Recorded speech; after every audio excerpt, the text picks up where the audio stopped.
Olá, tudo bem? Meu nome é Elias Jabur e vamos começar mais um episódio de Socialismo do século XXI.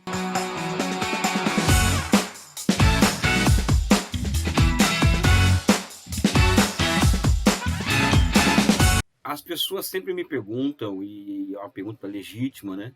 Sobre quais são as atuais experiências socialistas, né? E como classificá-las, vamos dizer assim. Eu começando pela segunda pergunta, ou seja, eu não acredito muito, não gosto muito do termo classificação, né? Porque classificação, ele nos remete a algo mecânico, estático, em caixinha, quando na verdade, quando nós tratamos de fenômenos sociais baseados no materialismo histórico, desenvolvemos uma visão histórica de processos complexos, vamos dizer assim. Então, o que nos leva a afirmar que essa ou aquela experiência é socialista ou não, ou de orientação socialista, que eu acho tem mais sentido falar em formações econômicos sociais de orientação socialista, é a história daquele processo. E também um critério político fundamental, né? Então, não tem como, na nossa visão, assim, na minha, não tem como fugir disso. Inclusive, acho, abrindo parênteses, que nós temos que tentar ao máximo fugir de terminologias, observar como que nós tratamos os fenômenos, né?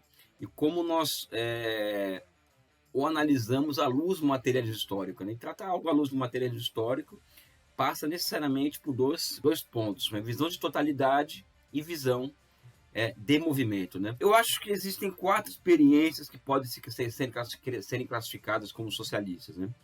Eu acredito que a China, nem preciso falar o porquê, Cuba, a República Socialista do Vietnã, o Laos e a Coreia Popular, ou seja, a famosa chamada Coreia do Norte. Por que eu utilizo e por que tratam-se de experiências socialistas e outras não, como por exemplo a Bielorrússia? Tem muita gente que trata a Bielorrússia como experiência socialista, Venezuela, Bolívia. Por que diferenciar essas experiências? O primeiro ponto que eu trago para observar se uma experiência é socialista ou não é a estabilidade política, ou seja, existe uma ordem socialista estabelecida por um processo pré-revolucionário, evidente, você percebe se o caso da China, do Vietnã, de Cuba, de Laos e Coreia, são processos políticos que consolidaram poder de novo tipo, precedidos por processos revolucionários que mobilizou toda a sociedade em torno de algo central. Por exemplo, nesses países, certamente a questão nacional foi o principal elo, né? Na Ásia, a ocupação japonesa cumpriu um papel de unificar esses movimentos todos, né? Então, a resiliência política, ou seja, é garantir que em um desses países vai haver, por exemplo, uma eleição e um partido que intente contra a ordem socialista chega ao poder e desmonte tudo o que aconteceu. São países em que existe uma legalidade socialista, uma constituição que garante o socialismo como objetivo estratégico dos regimes, né? E, por outro lado, um outro ponto que eu trago é a predominância da propriedade pública dos meios de produção. Ou seja, são esses 4 países, por exemplo, discute-se ou não que são, deixam de ser, se é bom, se é ruim, se estão certos ou errados. A propriedade pública dos meios de produção, elas são fundamentais, ou seja, elas são a espinha dorsal da economia, ao lado, no caso, principalmente das experiências de socialismo de mercado, que eu vou dizer mais à frente, a partir da combinação com múltiplas formas de propriedade. Existe um outro ponto, ou seja, são esses 4 países, Venezuela e Bolívia, não dá para dizer que são experiências socialistas por conta da instabilidade política, ou seja, ninguém sabe o que vai acontecer na Venezuela na próxima eleição, ou na Bolívia na próxima eleição. Não existe uma legalidade socialista, vamos dizer assim, colocada, pronta, e que toda a sociedade tem acordo com ela, ou pelo menos a classe política é meio ruim, porque classe é classe social, mas que os partidos políticos tenham consonância com isso, né, os partidos políticos, né, não existe. Então, são regimes muito estáveis, acostados pelo imperialismo, o imperialismo com uma força muito grande dentro desses países, né? Não estou falando aqui de bloqueio econômico, isso aí é uma outra história. Estou falando do poder que o imperialismo tem sobre grupos internos e grupos internos que têm força eleitoral, têm base material, ou seja, que podem colocar em risco a experiência. Além do mais, são experiências em que a grande propriedade pública ou ainda está sendo construída ou não existe, né? O caso da Venezuela é um caso em que existe a grande propriedade pública do petróleo, que é uma monocultura, né? Mas o principal critério aí, no caso, seria o poder político, e por isso que eu não acredito que sejam experiências socialistas de fato. A Bielorrússia, eu acredito que eu preciso estudar muito mais esse caso, porque eu acho que é um caso interessante, de um país que continuou com as instituições de tipo soviético, mesmo após o final da União Soviética, né? E também vive também sob uma pressão terrível externa, né? Ou seja, todo mundo acompanha o noticiário sobre a Bielorrússia, quem acompanha esses países. Agora, um outro tipo de pergunta aliás, no meu livro nós respondemos isso, tanto eu quanto o Alberto, China, o socialismo do século XXI, é que existe o capitalismo como modo de produção dominante no mundo, e dentro do capitalismo, ou seja, sob o seu guarda-chuva, existe a possibilidade de existência de formações econômicos sociais de orientação socialista. E dentro dessas formações econômicos sociais de orientação socialista, nós paramos dois tipos, né, vamos dizer assim.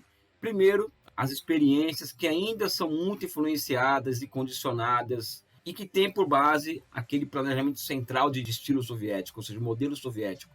É caso de Cuba e Coreia Popular. São experiências que mantêm esse tipo de funcionamento de suas economias justamente porque eles não existe margem de manobra para grandes reformas econômicas nesses países que os leve a se tornarem formações econômicos sociais igual a China e o Vietnã, né? Até porque são formações econômicos sociais, China e Vietnã, que conseguiram fazer reformas econômicas a partir também de uma maior integração de seus países ao capitalismo internacional. Ou seja, e essa integração ela é impossibilitada tanto a Cuba quanto a Coreia Popular. Ou seja, são experiências altamente condicionadas do ponto de vista geopolítico, do ponto de vista militar, do ponto de vista dos bloqueios, ou seja, a Coreia Popular é o país mais bloqueado do mundo. Para entrar uma agulha na Coreia Popular assim é uma burocracia muito grande, porque as sanções são muito fortes contra aquele regime, independente de juízo de valor que se faça dele. A gente pode até um dia conversar sobre a Coreia, que a experiência socialista coreana é um vídeo que todo mundo pede, um dia nós teremos que enfrentar isso daí, mas são experiências altamente condicionadas e sob altíssima pressão do imperialismo. Então são formações econômicas sociais de orientação socialista, mas com essas condições que eu falo. E existe o que nós chamamos de nova classe de experiência de formações econômicas sociais, que é inaugurada pela China em 1978, que nós chamamos de socialismo de mercado. Né? Ou seja, que são experiências que acabam se abrindo para o capital estrangeiro. Quando eu falo abrindo, é abrindo, colocando condições para que esse capital estrangeiro entre a partir da transferência tecnológica. São experiências que se abrem para experiências internas de capitalismo dentro do próprio país, para a multiplicidade de formas de propriedade, incluindo a propriedade privada, e também são países que se integram, vamos dizer assim, de forma muito, muito rápida ao mundo capitalista. Ou seja, a China é um país, e o Vietnã e o Laos são parte do sistema capitalista internacional, apesar de serem formações econômicas sociais orientadas ao socialismo. Né? Então, acho que para começar essa discussão reflexiva sobre experiências socialistas, eu acho importante trazer um pouco para a roda essa discussão sobre essas experiências, questão de Venezuela, questão de Bolívia, né? E assim a gente vai trocando ideias, chegando a consensos, informando pensamentos sobre esse tipo de assunto também no nosso meio, que é muito necessário. A própria defesa dessas experiências demanda o conhecimento mais integral de todas elas, né? Eu fico por aqui com um forte abraço e deixando um beijo no coração de vocês. Até mais.